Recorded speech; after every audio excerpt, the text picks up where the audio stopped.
Au cœur de la France rurale, perché sur un plateau calcaire entouré de chênes et de champs de blé, se trouve le village de Saint-Chéneux, 970 âmes à l'année, 3000 au plus fort de l'été. Dans la mairie de Pierre-Blonde, on entend d'ordinaire le cliquetis posé du clavier de Madame Perrier, la secrétaire générale, employée territoriale depuis 22 ans. Rien ne laissait présager qu'un simple bon de commande de produits d'entretien, signé par le maire sur sa recommandation, allait précipiter la commune dans une spirale financière et juridique inédite. Devant le déficit, le préfet engage la procédure de contrôle budgétaire prévue aux articles L.1612-2 et suivants. La trésorerie bloque toute dépense non obligatoire. Un budget de redressement est imposé, hausse des taxes foncières de 8%, gel des subventions aux associations. L'émoi est général, la fête votive risque d'être annulée. À mesure que les élus compulsent les factures, un détail trouble surgit, la fille de Madame Perrier, Élodie, est employée commerciale chez IGPRO depuis 6 mois.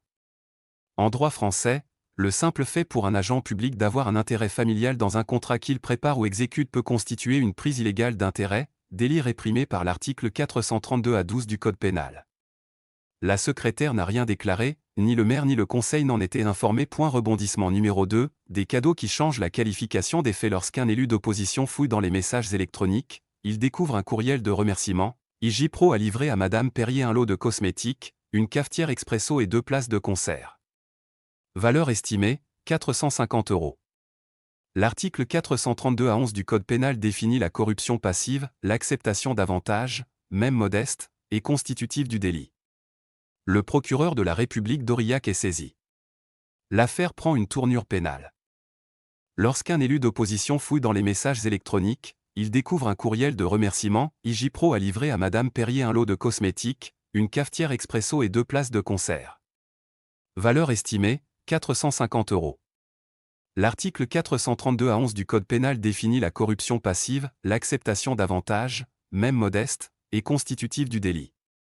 Le procureur de la République d'Aurillac est saisi. L'affaire prend une tournure pénale. Le montant de 60 000 € n'est pas anodin. Depuis 2022, le seuil au-delà duquel une collectivité doit mettre en concurrence formellement ses fournisseurs pour les fournitures courantes est de 40 000 € achetés, article R.2122-8 et R.2123-1 du Code de la commande publique. En l'absence d'appel d'offres ni même de consultation simplifiée, le chef de l'exécutif municipal s'expose au délit de favoritisme, article 432 à 14 du Code pénal. La Chambre régionale des comptes est alertée par le préfet. Elle diligente un contrôle éclair. Son rapport provisoire relève que le prix unitaire des détergents facturés dépasse de 32% le tarif moyen départemental et que le maire n'a pas signé l'attestation de non-conflit d'intérêts, pourtant obligatoire. Acculé, M. Delma adresse à IGPRO une lettre recommandée invoquant l'article 1225 du Code civil, exception d'inexécution, la quantité livrée serait manifestement excessive et donc entachée de nullité pour cause illicite.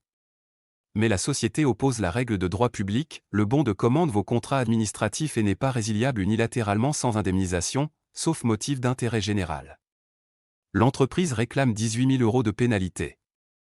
L'avocat de la commune conseille le recours devant le juge du contrat, il faudra sans doute négocier. Pendant que les juristes échangent, la vie continue. Les associations privées de subventions organisent des tombolas. Les parents d'élèves repeignent eux-mêmes la classe de maternelle. À la supérette, on plaisante, tu as besoin de liquide vaisselle? Va à la mairie, ils en ont pour l'éternité. Au milieu de la tourmente, la Direction générale des collectivités locales publie une circulaire. De nombreuses petites communes ont, ces dernières années, constitué des stocks pléthoriques sous l'influence de démarcheurs peu scrupuleux. Les médias régionaux s'emparent du dossier. France 3 réalise un reportage à Saint-Chéneux.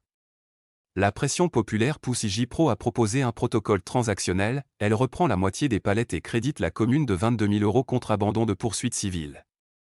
Le parquet classe sans suite pour corruption active, les cadeaux n'ayant pas entraîné d'avantages chiffrables suffisants, mais renvoie Madame Perrier devant le tribunal correctionnel pour prise illégale d'intérêt.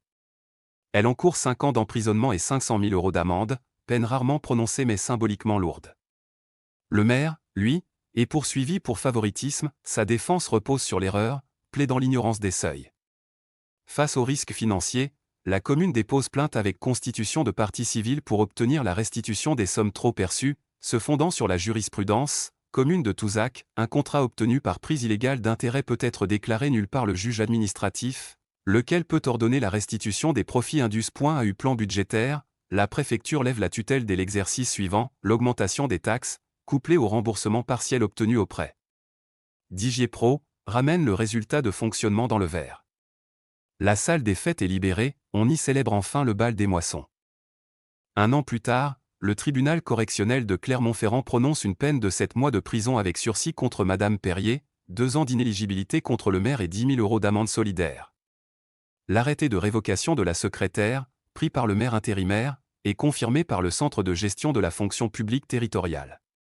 Élodie, la fille, démissionne DigiPro et suit une formation d'assistante comptable. Elle dit vouloir comprendre les chiffres pour ne plus jamais se retrouver au cœur d'un scandale. Quant à Saint-Chéneux, la leçon porte ses fruits, le conseil municipal adopte une délibération instituant une commission d'achat, publie systématiquement ses avis sur le profil d'acheteur public et mutualise, avec 2 villages voisins, une centrale d'achat intercommunale. La crainte de revivre l'affaire du liquide vaisselle suffit désormais à rappeler, même dans la France rurale, qu'un simple bon de commande peut devenir un gouffre si l'on oublie que le droit, la transparence et la vigilance sont, pour les deniers publics, les meilleurs produits d'entretien.